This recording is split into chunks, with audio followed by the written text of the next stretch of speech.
وهجاج مهد محمد نوح أيا بربر كيجا كسجن مهد وفنان معها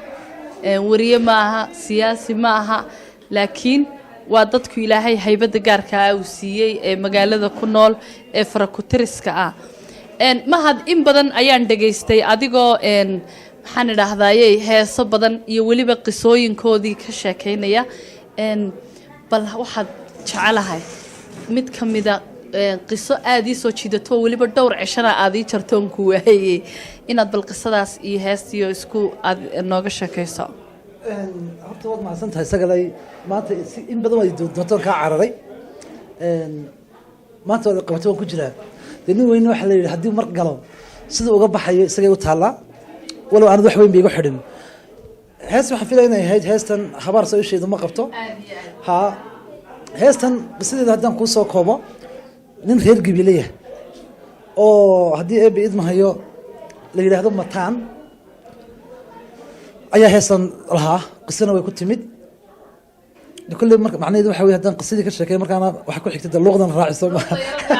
لكن بالهرت القصة داسي إن بدنوا داودياشة كميدا أي يسوي دي هاستا قصة دو مرة رو قبلان قاضي dad badan oo qalday cid lahayd iyo waxan marka ninkan wuxuu ka yimid Sacuudiga nin xoolo iska haysto lacag labuha dabeeto markuu hargeysa yimid aad war soo garanayaayo lacagtiiba ka dhamaatay ninkii aroor dambe isagoo ka lahaya oo habeenkii iska soo jeeday ayaaba halkan dooxa meel u dhow fooq la yiraahdo lacag buu lahaa uu yimid lacagtii baa ka dhamaatay adoo biciid ka ciibo ahaa ninkoo reer gibilay ba ka soo jeeda gobol gibilay dabeeto habeennimadii markuu lacagtii beelay sidan taleefanka imika la isku qabanayna ma ahay qofkii markaad u baahato nasalkeed joogtay gabadh bay jeclaadeen markuu lacagta lahaa ninku dabeeto gabadhii markuu lacagta beelay nin weyna wax haystay uu ka dhuuntay bila markay ka soo wareegtay aroor dambe isagoo halka yara fooqa yara ku yaala siyaashka dhinaciisa dharsiga la yiraahdo ayuu ka soo baxay ninku aniga afkiisu iga sheegay mataan dabeeto ninkii garanayana isha nabar baa kaga yaalay dabeeto aroortii buu halkan dooxa ayuu ka sii baxayay dooxii markuu ka baxay aroor hore ahayd ayaa wuxuu arkay gabadhii uu jeclaade ku ogeyd inuu taajir ahaa lacag haystay uu shidnaadee ayuu arkay iyadoo sidato soo talaabaysa wuu ka dhuunto geed yaroo kidiya oo meesha ku yaallay buu siri gal oo ka dhuumo unfortunately aad ninkii geedku ku dhuuntay bay ishii qorigan ka gashay xanuun weynaa intii ay ishu kaga jirtay ma uusan hadal way agmaraysay may arag dabeetna markay dhaaftay buu ishii qoriga ka saaray dhiiggii wixii buu arkay sidaa daraaddeed buu heestan hadda aan soo wadno uu ku dhuftay heesta waa la wada garanaya waxaa original isaga kaman ku qaada mataan waxaa ka daba qaada u dhiibay markii dambe ninka la yihahdo shimaali axmed shimaali oo hees caana wuxuu yidhahdaa markaan halaxsaday haqiriyo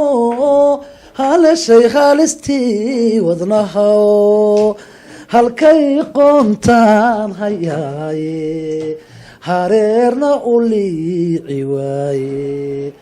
markaan halaxsaday haqiriyo halashay haalistii wadnahaw halkay qoontaan hayaaye hareerna u liici waaye habaarsow ishaydu ma qabto iyadu imay horseedin ileenoy kuma bogsiiso hamigu warwarkama bi'iyo halaan hal wax ku ma keene